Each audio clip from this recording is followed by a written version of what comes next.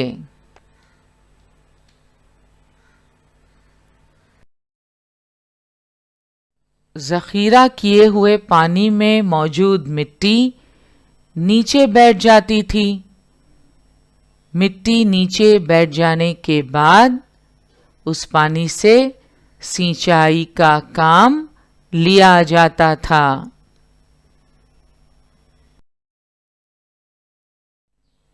قدیم مصر میں لوگوں نے جو امور انجام دیے ان میں خاص کام گھر کی تعمیر کا سائنس تھا۔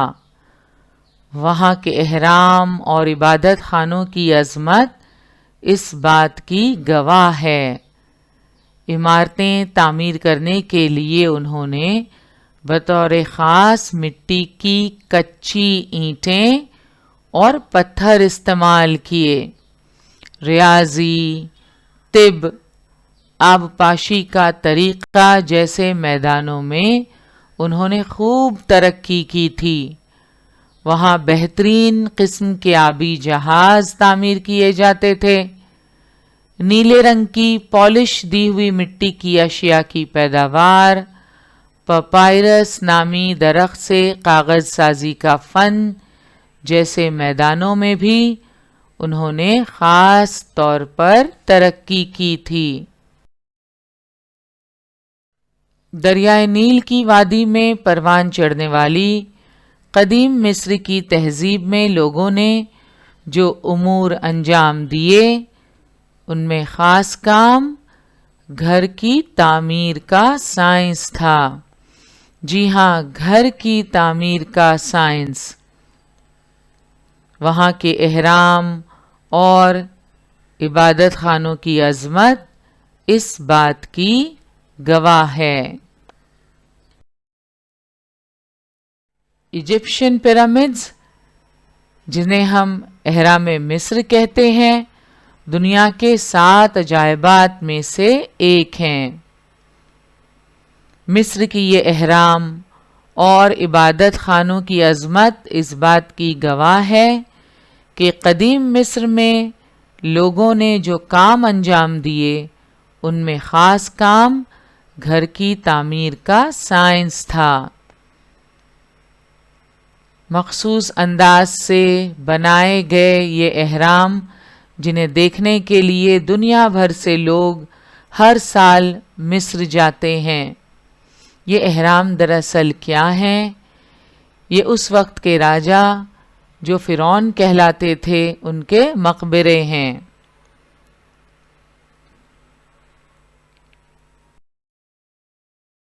عمارتیں تعمیر کرنے کے لیے قدیم مصر میں لوگوں نے بطور خاص مٹی کی کچی اینٹیں اور پتھر استعمال کیے۔ وہاں بہترین قسم کے آبی جہاز تعمیر کیے جاتے تھے۔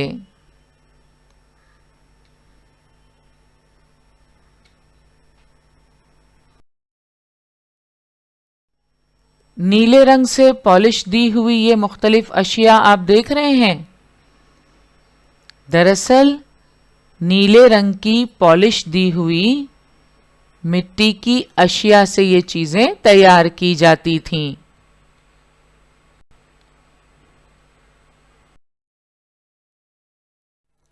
پپائرس نامی درخت سے کاغذ سازی کے فن میں قدیم مصر میں لوگوں نے خاص ترقی کی تھی۔